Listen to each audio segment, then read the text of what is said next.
Hi, I'm Kerry Strongman. Sorry I'm not here with you personally. I hope you have a great day, and I just want to tell you briefly what all this about. I'm a master artist and sculptor, and I've been doing that for about 60 years. I started as a very young age, of 4 years old, under the tutelage of my grandfather, who was part Ngāpuhi, which is a northern tribe of Maoris in New Zealand, and his Cornish father. We started at a very early age. I'm the eldest of my family, and it was the purpose of him teaching me to pass down the family tradition so that our history wouldn't be lost. What we're doing is, this is the pilot for, with Anita coming to visit her family and friends in Switzerland. We thought it'd be good because we planned to, it's not really practical to take 30 or 40 tonne of sculptures to each exhibition.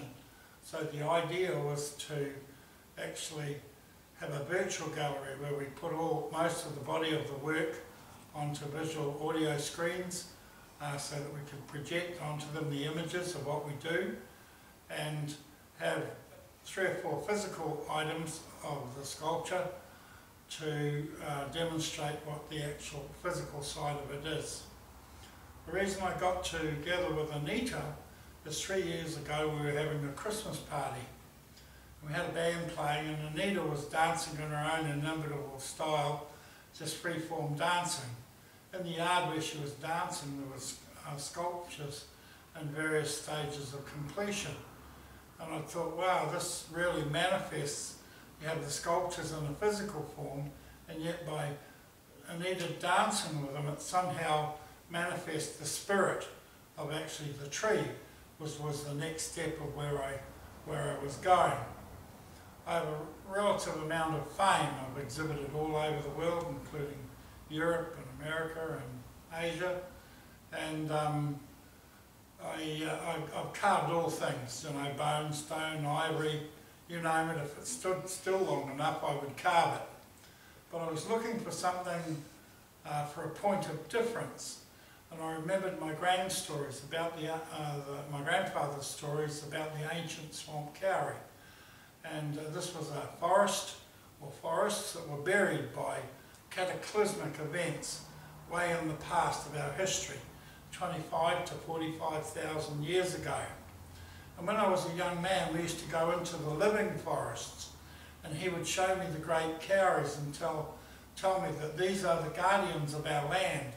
They've been here 60 million years long. So it was wonderful to know that these trees, which are totally unique to New Zealand. This tree has a large bowl for a root system. It has no lateral leaves, and it has no taproot. And in theory the tree shouldn't stand up, but it's a bit like one of those tippy dogs. You knock it over and it stands back up. The tree is unique to the degree that the trunk has no branches on it, and to stop predatory trees growing up it sacrifices its bark on a regular basis so that it sheds anything that's trying to strangle it. The top of the tree, the crown of the tree, is where the branches are. And the wonderful thing about these is that they are the canopy over which the root system is protected. The tree is considered still a baby till it's 150 years old. During this time, the bark and the leaves that it sheds becomes a microenvironment that support the growth of the tree. So it's totally self-contained. It's not relying on nourishment from anywhere else. The kauri has a unique quality to send down a special acid that will dissolve the minerals in the rocks and earth underneath, and it brings up that for the mineral nourishment that it needs. The kauri is unique. In its crown it has liquid amber, a gum. And what happens is that liquid gum goes down through the tree. It comes up as sap, converts into gum, and what happens is when the trees are taken down alive, we're told that these back 25 to 45,000 years ago, there's great tsunamis that can be anywhere up to 1.5 to 2 kilometres high. And these great waves would knock the great forests down, and all the debris that they brought with them would bury the Kerry deep within the swamp. Now Kerry can live up to 3,000 years, so it's a pretty long time. And being the guardian of our land, it had lots of stories to tell, because it talked to all the bugs and the beetles, and the animals and the birds were talking in its ear. Stories of my grandfather. But another thing, where the tree was in sight of the ocean, when the whales were migrating, it would seem that the whales would sound off the Kerry gum and use it as a resonating point, sort of like your tom-tom, navigation aid. But we used to go into the great forest and listen to the whale song during their migration. A reason why we are trying to do this, to do a major exhibition, because my pieces are so big, it is almost impossible to take 30 to 40 tonne of sculptures to do an exhibition. It requires huge transport costs, great amount of labour to do it. It's a really tough job. So what we've done is we're moving into the modern time where we're creating a virtual gallery.